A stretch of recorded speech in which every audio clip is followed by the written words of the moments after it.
Okay, today I wanted to make a slightly shorter video, but still on par with some of the others. I wanted to explain what a two-plane stabilizer is and how you can put it on your Trailmakers tanks. Some of the tanks I see in this game are just so cool, like people are just so imaginative, but then they'll go and not put a stabilizer on it, and for me, that ruins the practicality. I think it's because people think, oh, form over function, and they think the function is going to take up too much room. Here is my Abrams that I made in a separate video. I have fine-tuned this now so it performs a lot better than what it used to. The stabilizer now works just perfectly. It didn't before, it used to shake a lot. Now it is very, very still, as you can see. It's a little bit shaky, but you have to zoom in to see it. And you can see it keeps your barrel dead center the whole time. I have comparisons here. None. This is what it sounds like. It's an Abrams with no stabilizer. Oh, okay. Don't do that. And the barrel is just going anywhere it wants to, exactly where the tank is going. If you zoom in, you can see it just bouncing about all over the place. If I saw a tank up on that hill and I aimed towards that hill and then went down the mountain, and then if that tank came back over the hill, I'd have to adjust my gun again and shoot again. Not again, didn't shoot in the first place, to get that target on. So that's no stabilizer. You can have just a vertical stabilizer, which is good, but you can just, it's really easy to put ones in. The vertical stabilizer, as you can see, is keeping the barrel still as you go over rough terrain. It is going to keep you looking at what you're targeted to. As soon as you turn, you're not going to be looking at it anymore. And that is where the two-plane stabilizer comes in. Come on.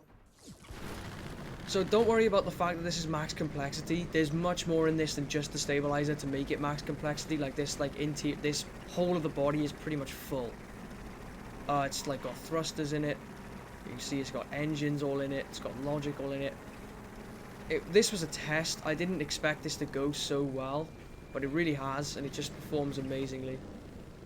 I've come in a peaceful sandbox this time, but usually if I'm like bored, I'll just go in a sandbox with enemies and just shoot people out the sky, because this thing's gun is also very good with the piston. So I'm not going to make a hull just because it's pointless. There is no stabilizer in the hull. I mean, you could try make a stabilizer in the hull, but I don't really think there's much point. So instead what I'm going to do is I'm going to build a turret, just on top of this Cybertruck here, and see where that takes me with the stabilizer. No time lapse, so I'm just going to talk through what I'm doing. First thing you're going to need for the two-plane is a rotating servo. Take off both your inputs. This doesn't matter. This one also doesn't matter. Just chuck them on max. This one does. Strength needs to be 0. Absolutely nothing. No strength. What you're then going to do is you're going to go into balance, and you're going to put all your weight low down straight on top of this. You're then going to put a couple of gyros on top, and you're going to take all of those off as well and turn the strength to 10. You're then going to click on one of them, doesn't really matter which one, just only one of them, and you're going to put your inputs in as whatever you want your turret traverse to be. I like E and Q just because they're right next to W, A, and D, really easy to use.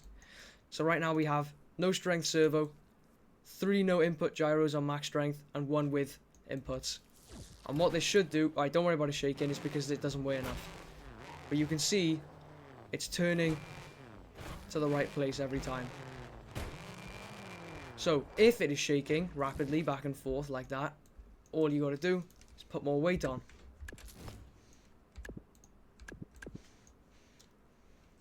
And this is really just how the whole design works, is it works around weight and gyros. So you can see now it's still, and it still points you. Oh, it's a bit heavy. Might have to do some adjustments to the Cybertruck. This is about perfect. This is about what I was looking for.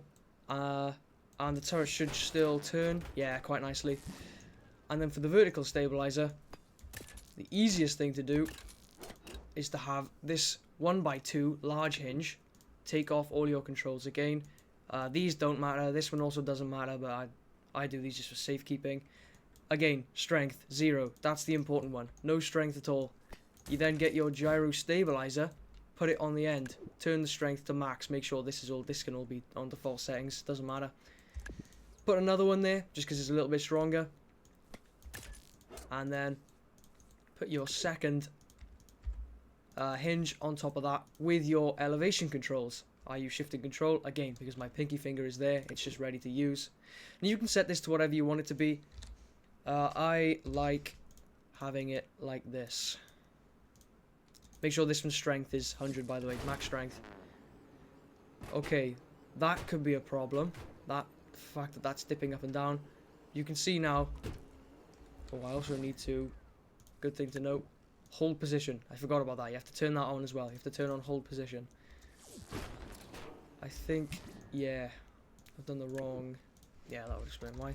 That's what it should be. That's a bit better. And now you can go ahead and put on your barrel. For the barrel, this next part is important. I found out while working on the Abrams that this piston is very, very important where it is, especially because it has these blocks on it. I don't know if it's to do with hitboxes or just the shape of the block, but when I put the piston on the block closer to the Abrams, this got more unstable, especially when it was over the front. But then as soon as I moved it over the front, it was perfectly fine and still. So I'm just going to do that for the Cybertruck here. For these controls for the gun, you want to set your negative input to what you want the shooting input to be. I think minus 100 as well. You want delay, no, none of those. Starting position, 0. And auto reset, I don't think you need that on, but no, I think you do actually. No, you do need that on. You do need that on. Then you go to your gun and you change the delay to 0.03. That is very important. I've just remembered this does need to have an input. It needs to be 0.1 duration. It's not for like any practical reason, but it just so that the gun resets itself. Ah, there we go. That's really still. Look at that. That's a lot better. Yeah, if I didn't set that duration, then the piston would stay out until I let go of the mouse button, which looks a little nicer when you do it this way. Just set that a bit slower.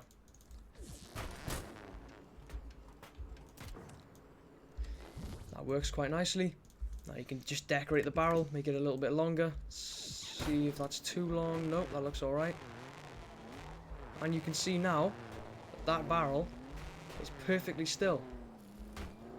The easiest way to test this is to just put a camera.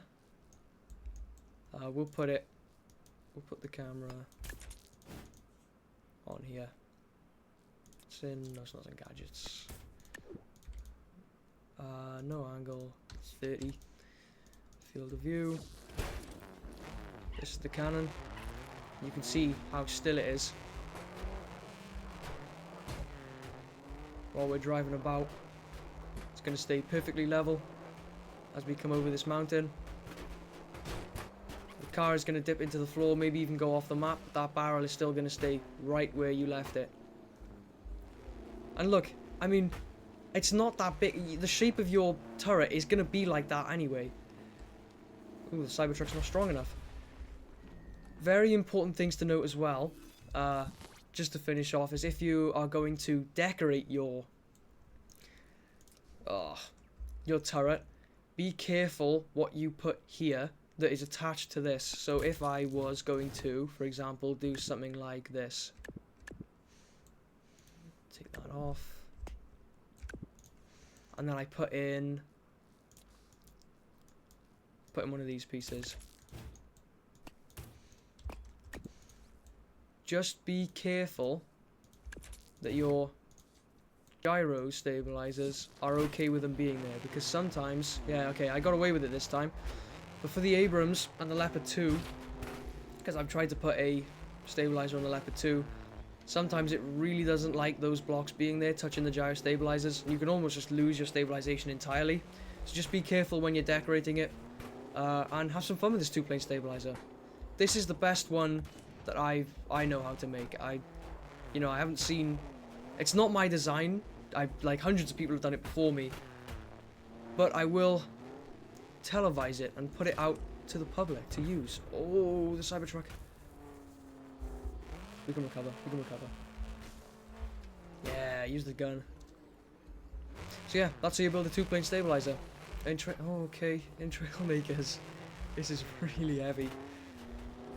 Yeah, another tip is you might want to put your turret a little lower down than this, especially with how heavy it's going to be. But anyway, I'll see you in the next video.